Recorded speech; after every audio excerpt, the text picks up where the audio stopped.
Hello everybody, Crow here again for another Crow Extra video.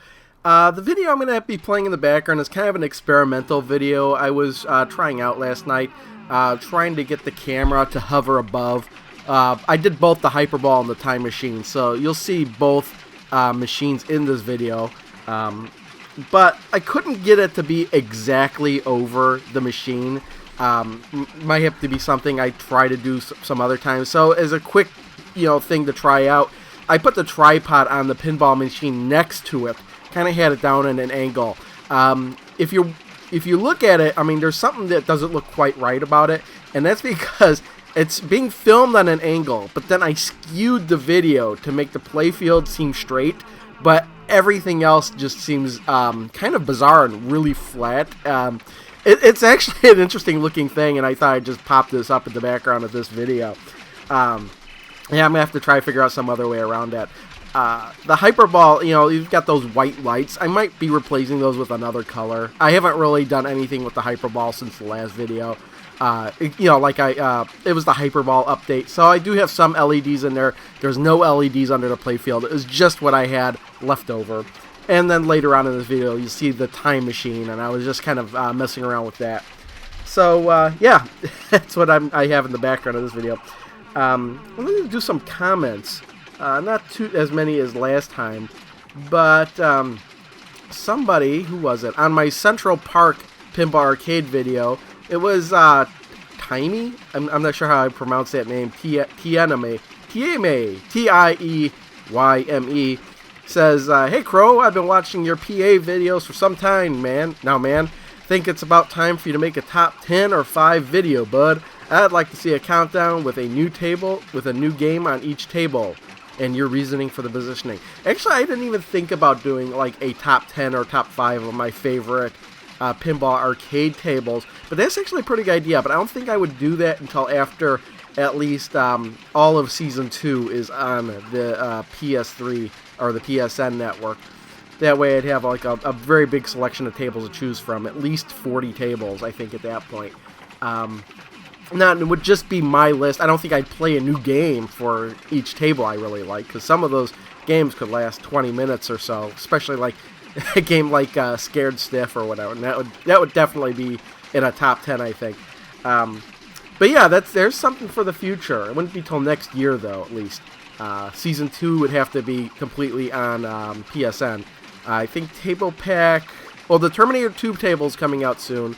And then Table Pack 18, and then 19, and then 20 would still have to come out on the PSN.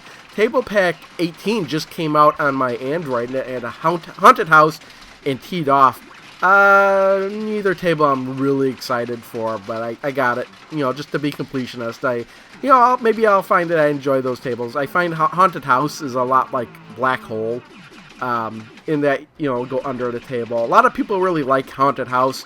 I've never actually played it or seen it in real life, but I have seen videos of it, and it really doesn't interest me that much. Teed Off, I remember playing a long time ago in an arcade, and if you want to get a golf-themed pinball machine or play one, I would much rather recommend No Good Golfers over Teed Off. But who knows? Maybe if I play them a bit more, my tune will change. Both of them are Gottlieb machines. I'm not really a big fan of Gottlieb machines, but who knows? My taste could change. And then we have, in my last Crow Extra video, we have, where is this comment? No Key BJ15. I know KIBG says, "Don't talk about the comments too much and try to get to the point quicker." Oh, well, it's too late for me to talk about, not to talk about the comments. But I am going to be talking about the comments. And the point, these videos don't really have a point. It's just a hodgepodge big mess of me talking about random stuff. So, yeah. So we'll just stick with that. Okay, moving on. I really don't have that much to talk about in this video, but we're going to move on to eBay. I've been selling stuff on eBay. Last week, I sold the Atari Jaguar in CD, which was the most expensive thing I was selling. Now, I wouldn't normally be mentioning this, but there's a really, really funny story to go along with this. I would say really funny. I don't want to build it up. It's kind of an unusual kind of story. Now, I had gotten a message some time ago from this eBay user saying, hey, I'll give you $350 for the Atari I'd been selling the Jaguar on eBay for $400. Buy it now. I got a message saying, hey, I'll give you... And I had a lot of people watching it, so and viewing that page, so I wasn't going to be lowering the price or anything, not for some time. I got a message saying, hey, if you sell it for me for $350, I'll pay you right now. I responded, no, I'm going to wait till $400. If nobody, is interested in $400 for a while, it might be like weeks and weeks and weeks, then maybe I'll lower the price. I'll think about it. So on Thursday, I get a message saying, from the same person, even though I didn't realize it at the time, saying, can you do local area pickup? I have, and I said, yeah, absolutely, I'll do local area pickup. And I said something like, and I get a message back saying, well, how do you want me to pay for this? And I said, well, if you want to do PayPal, just buy the item, but don't pay for it. I'll adjust the invoice so it's local pickup, and you won't have to pay shipping. If you want to pay cash, I'll just end the item, and then we can meet and trade, because I tried selling this on Craigslist before. And he's like, oh, okay, well, I'd rather do PayPal because I have the money in my account right now. And I said, okay, well, remember to buy it now, and then I'll send the invoice. And then, and these messages went by pretty quickly, so 15 minutes went by, and he hadn't bought it yet. He hadn't done buy it now, and I had to send him back a message saying, hey, you gotta buy it, otherwise eBay won't know who I need to send the invoice to.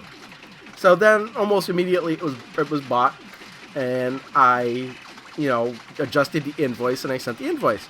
And as I was sending the invoice, I was like, wait a minute.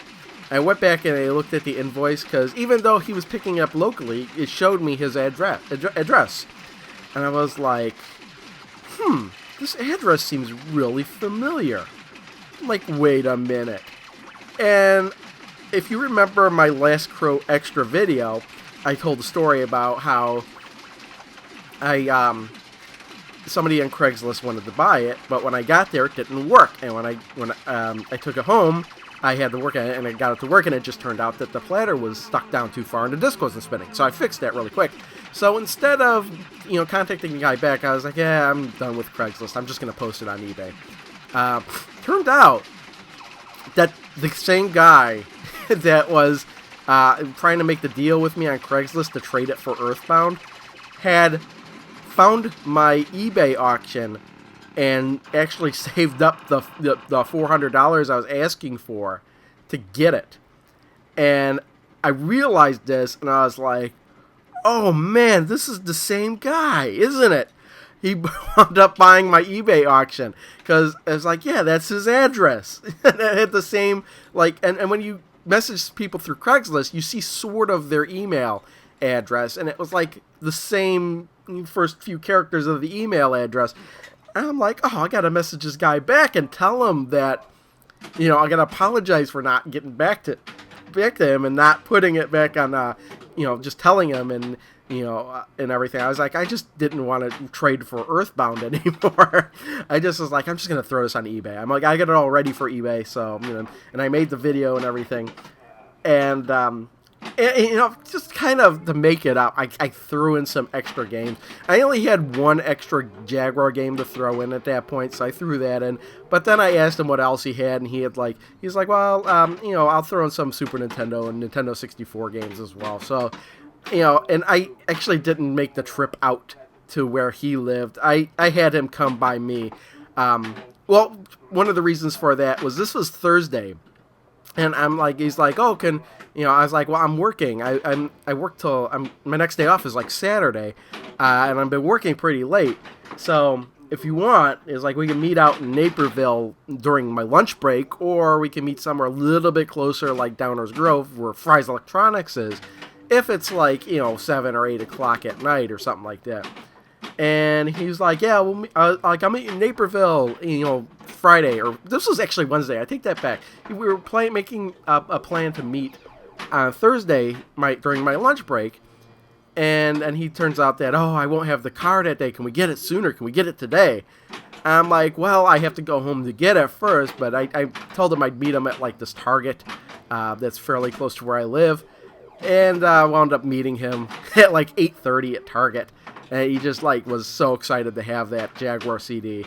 I'm like, yeah, it works now. You saw the video.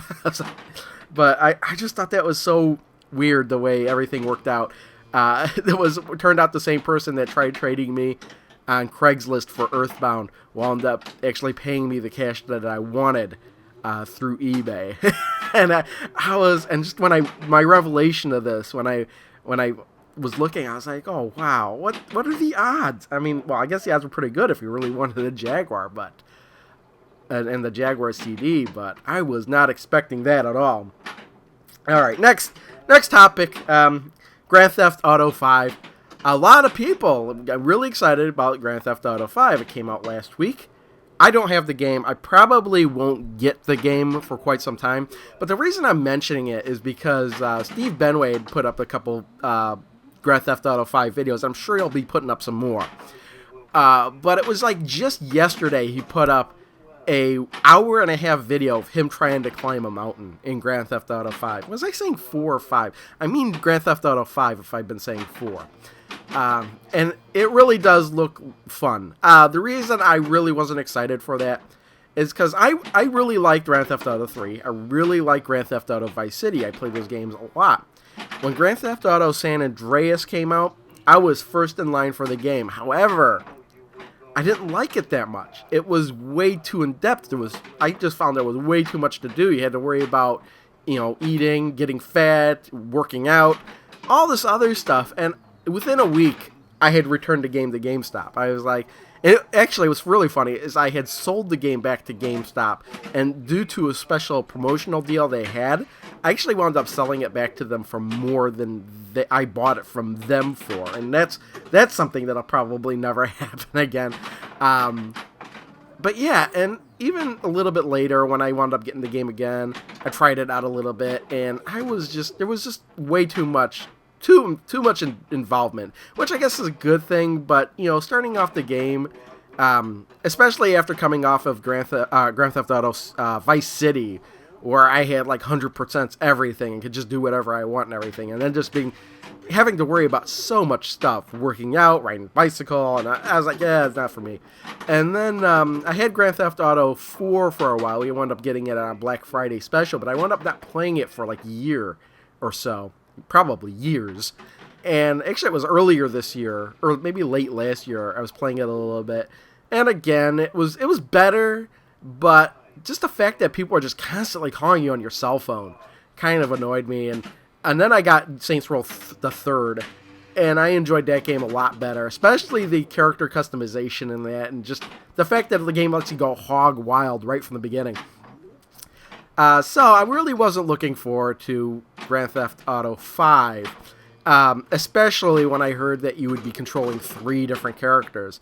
I don't know how I feel about that still. I mean, it may not be such a big deal, but I kind of don't like the fact that you have to control 3 different characters. And I think they probably did that for story and voices and stuff like that. But I still prefer the Saints Row approach, where you can customize your character however you want, and you stick with that character the entire game.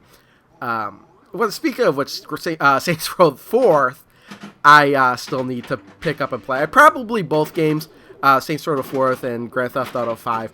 I'll pick up in the future when they have a Game of the Year edition of it, where all the content's on it and it's like half the price. In fact, with Grand Theft Auto 5 coming out so soon, or so shortly before the new consoles are launched, the PS4 and the Xbox One, I can't help but think that there might be a PS4 and Xbox One version of Grand Theft Auto 5 that comes out sometime in the future. And if that's the case, that's the version I would rather get.